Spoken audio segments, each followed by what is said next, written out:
As I wrote my memoir, I began imagining a strange scene. 4 teachers sitting around a table discussing my life. The authors of Staying Sober, Eckhart Tolle from The Power of Now, Don Miguel Ruiz from The 4 Agreements, and Marsha Linehan, creator of DBT and Radical Acceptance. And honestly, they sounded like 4 relatives arguing at Thanksgiving dinner. Every one of them believed they had the damn answer. Every one of them had something important to teach me, and every one of them challenged something I believed. The authors of Staying Sober spoke first. Their message was practical, almost stubbornly practical. Stay sober today. Not forever. Today. Watch your triggers. Not next year. Protect your recovery.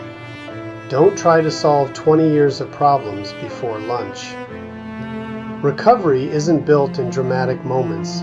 It's built in ordinary moments, repeated consistently. I hated how simple that sounded, mostly because it was true.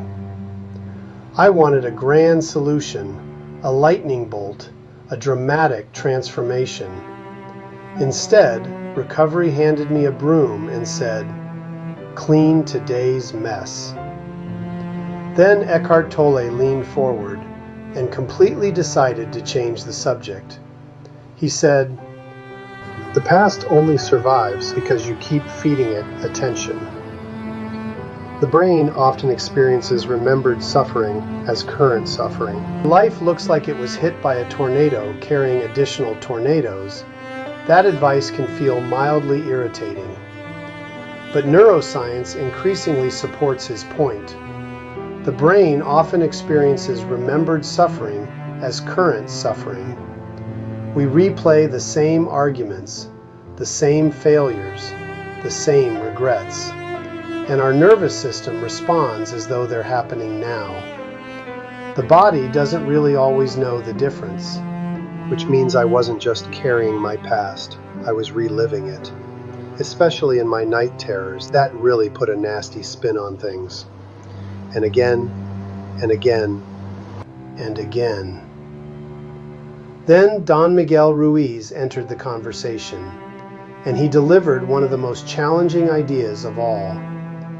Don't take anything personally. At first, I rejected it. Yeah, right. How could I not take it personally? My marriage ended. My family fractured. Relationships changed. Dreams collapsed. How could any of that not feel personal? Then I understood what he meant. He wasn't saying painful things don't matter. He was saying other people's reactions often reveal more about their own pain than they reveal about your worth. That realization hit me like a freight train, because for years I interpreted every rejection as evidence that I was fundamentally broken. Maybe it wasn't. Maybe other people were carrying wounds too. Some I caused, and some maybe a mixture.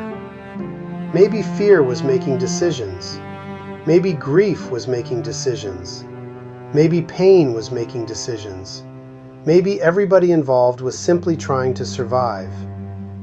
And then Marsha Linehan quietly entered the discussion, and in many ways, she delivered the hardest truth. Reality is what it is. The marriage ended. The losses happened. The damage occurred. The consequences are real. And suffering begins when we demand that reality be different than it is. Radical acceptance doesn't ask, "Do you like what happened?" It asks, "Can you stop fighting the fact that it happened?" That question changed my life, because I had spent years arguing with history, as if the past might eventually surrender, as if enough guilt could somehow purchase a different outcome. It never did.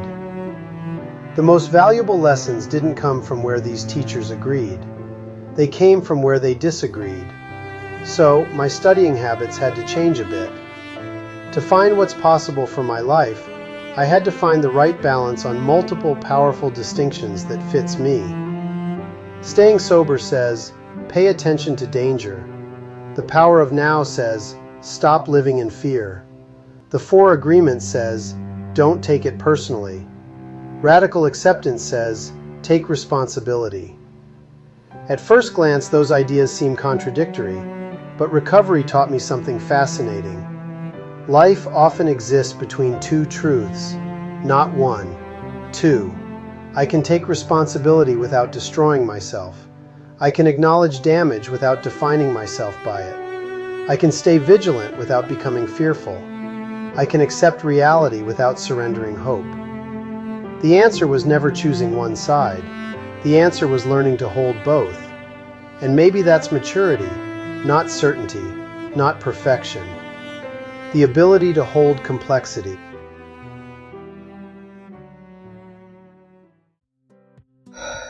There came a moment when I stopped asking, who ruined my life? And started asking, what does it really mean to be human? For years, I searched for someone to blame. Sometimes it was alcohol, sometimes my childhood, sometimes my health, sometimes the people around me, sometimes myself. But blame never healed anything. Truth did. Psychologist Kristin Neff describes shared humanity. Suffering is not proof that we are uniquely broken. It is proof that we are human. Every family carries invisible stories. Every marriage leaves scars. Every child grows up misunderstanding something. Every parent carries regrets. Every person has chapters they hope no one ever reads aloud. I believed my story made me uniquely broken. Recovery taught me something different. Brokenness is universal. The details differ, the pain differs, the consequences differ, but healing can be universal too. I hurt people, and I was hurting. Both are true.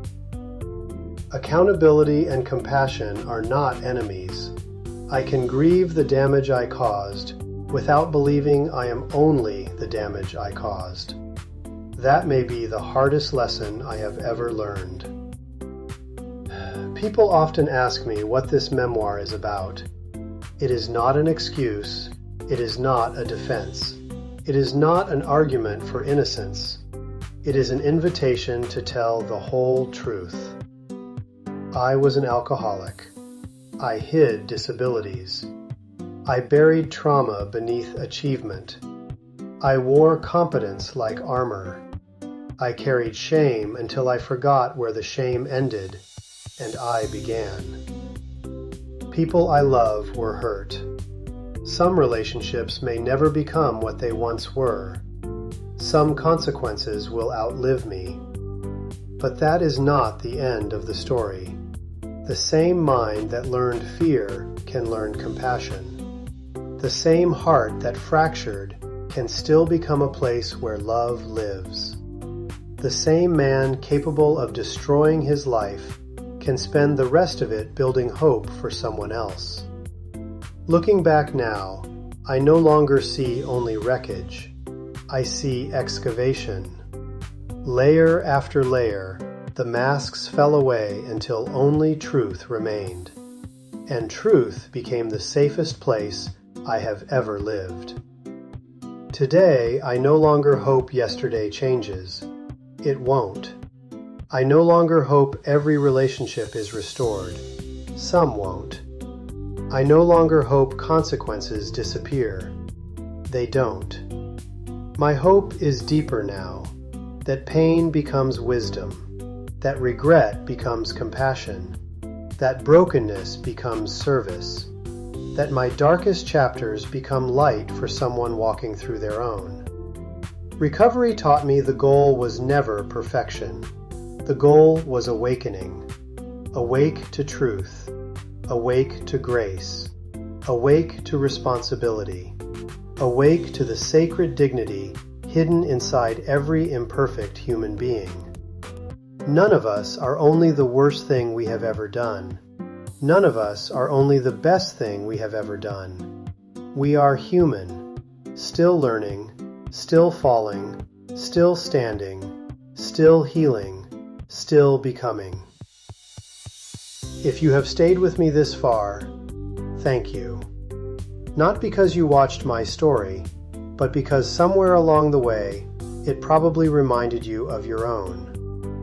If you are still breathing, still hoping, still willing to take one more honest step, then your story is not over. Home was never a place.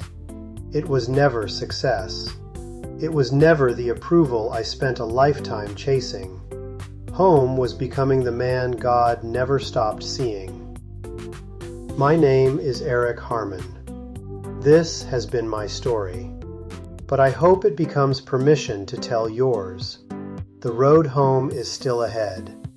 One truthful moment, one sober day, one act of courage, one act of compassion. Keep going.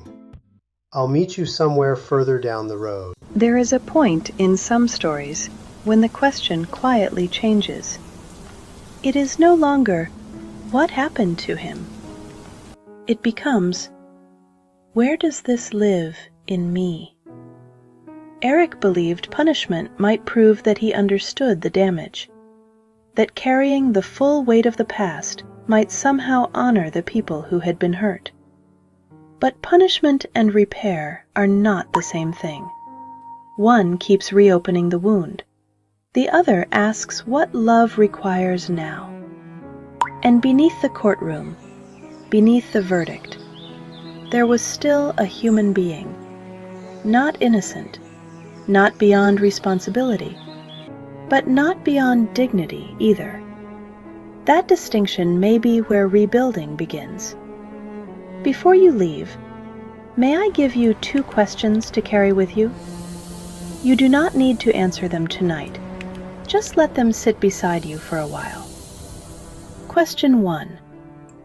What painful chapter of your life have you stopped describing as something that happened and started using as the definition of who you are? Question 2. Where have you mistaken self-punishment for accountability? And what might become possible if compassion were allowed into that room? These questions belong inside the Builder's Workshop, not because anyone here has mastered the answers, but because honest questions make room. Room for truth, room for responsibility, room for another human being to discover that they are not alone.